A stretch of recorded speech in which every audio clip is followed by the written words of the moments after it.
Hi mommies! This is I, a first time mom. So welcome back sa aking vlogs. So for today's video, gusto ko i-share sa inyo yung mga naging nesting checklist ko. So the first part na i-share ko sa inyo is yung Mom Essentials nesting checklist ko. So una kong pinrepare or una sa list ko is yung bio oil. So, yan. Gumagamit ako ng bio oil since first trimester ko hanggang ngayon na nakapanganak na ako para malesen yung stretch mark or mag-lighten. Next naman sa checklist ko is socks.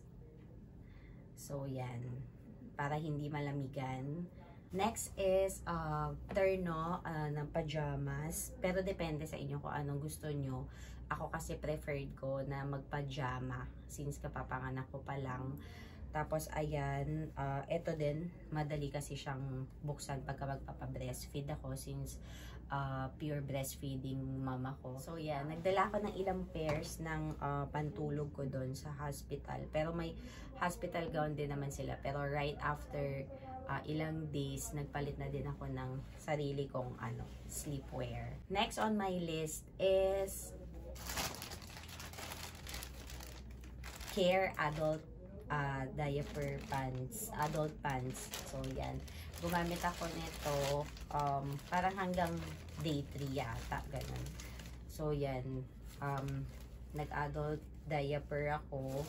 Tapos ang brand niya is ito, yung Care. So yan, ito natira na lang to from the hospital. Kaya nandito na siya sa bag. Sinabi ko na lang. Next on my list is Cares. Maternity pads naman siya. So, yan, paubos na. Kailangan ko na bumili. So far, naka 2 packs na ako ng ganito. So, yan. Ginagamit ko siya right after ko mag-diaper. Ito na yung pinalit. Next on my list is underwear. So, yan. Sa akin, nagdala ko ng mga underwear like yung panties, tapos yung maternity bra, hindi ako nag-maternity bra since breastfeeding ako. Hindi na lang ako nagbabra para mabilisan din. So, pagka magpapa-breastfeed. Tapos, next on my list, ito, hindi ko siya tinitake nung before ako manganak. Nito lang, right after manganak, yung Mama-Lac. Nakaka-boost siya ng milk sa pagpapa-breastfeed.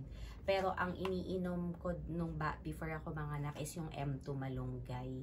So maglagay na lang ako ng picture kasi naubos ko na siya. Inom ko to right after ko manganak. Tama, right after ko manganak nung nasa hospital ako naka-admit. So nakakatulong siya magpa-boost ng milk 2 times a day ako umiinom nito. Pero recommended kasi ito ng doctor ko, ng OB ko, kaya nag-intake ako.